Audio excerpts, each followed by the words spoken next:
Ever feel like no matter what you do, that stubborn belly fat just won't budge? Oh, yeah. Like you're doing all the right things, but it's like it has a mind of its own. I've definitely been there. Well, you were definitely not alone. Turns out there's a whole lot more to it than just crunches and salads. Way more. So today, we are diving into the surprising science behind belly fat. We're going deep. We're going to bust some myths and uncover the key hormones that really hold the secret to unlocking a flatter stomach. The hormones are key for sure. And, you're probably thinking, oh, great, another diet lecture. Right. But hold on, this is different. This is about really understanding how your body works. Yeah. So we're going to break down some fascinating research and practical tips Love those. from Dr. Boz herself She's the best. on how to actually mobilize those stubborn fat cells. Let's do it. Okay, so first things first. Dr. Boz makes a big point that you can't just target belly fat with exercise alone. Right. That whole spot reduction idea, total myth. Yeah. It's a myth. It's a really common misconception that you can just do a million crunches and Right, and magically. yeah, and magically your belly fat will disappear. But Dr. Boz, she really emphasizes that we can't isolate fat loss to one specific area. Right. It's not like you can just, tell your body where to burn fat from. Exactly. And what's so fascinating is that hormones play a much bigger role in this than we realize. The hormones. Yeah, they're kind of running the show behind the scenes. She even calls them the dictators of fat storage, Yeah. which I think is a really striking image.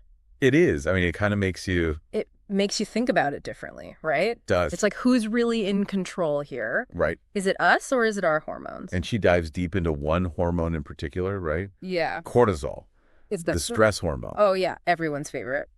Everyone knows about cortisol. Right. We hear about it all the time. We do, and you know how it can contribute to belly fat? There's a study that she mentions that found that women with more belly fat had twice the cortisol levels under stress Wow. compared to women with less belly fat. Twice the amount. That's a pretty significant difference. Yeah.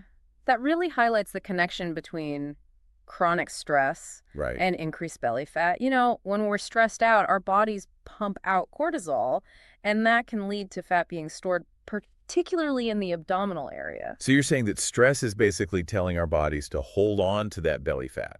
In a way, yeah. It's putting it into storage for later. So how do we get rid of that signal? Right. How do we break free from this cortisol chaos? Well, Dr. Boz really emphasizes the importance of sleep. Sleep. Yeah. So basic, but so many of us are not getting enough. I know I'm guilty of it too. Yeah. It's one of those things that's so easy to skimp on, but it really throws our cortisol levels out of whack. So you're saying when we're sleep deprived, our cortisol is all over the place. Exactly. It's like our body's internal stress response system is just constantly on high alert. And that's not what we want.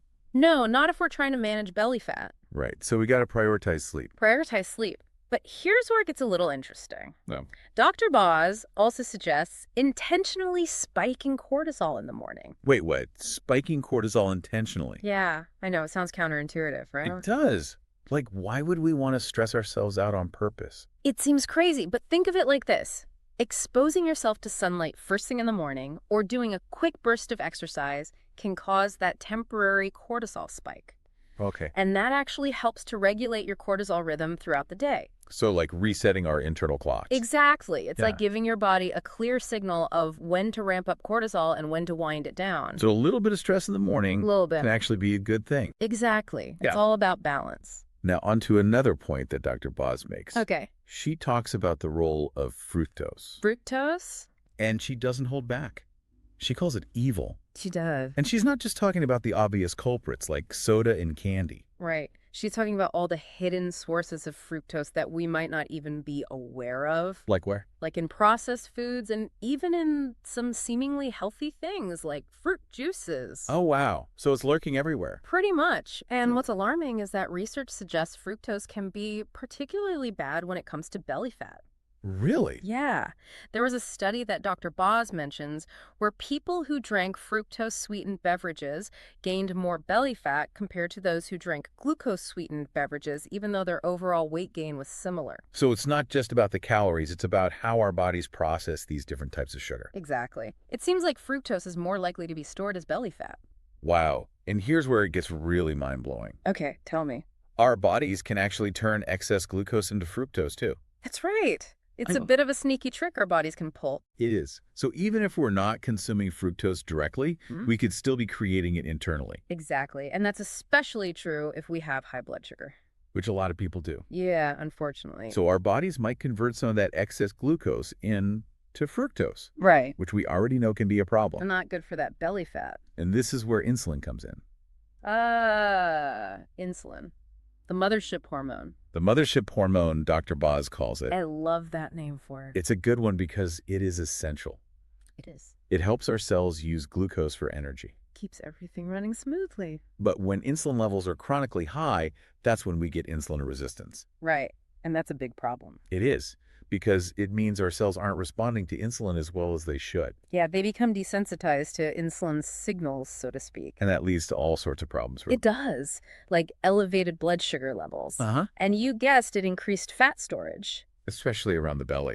So we've got cortisol, fructose, and insulin all tangled up in this belly fat situation. They're all part of the puzzle. It feels like a lot.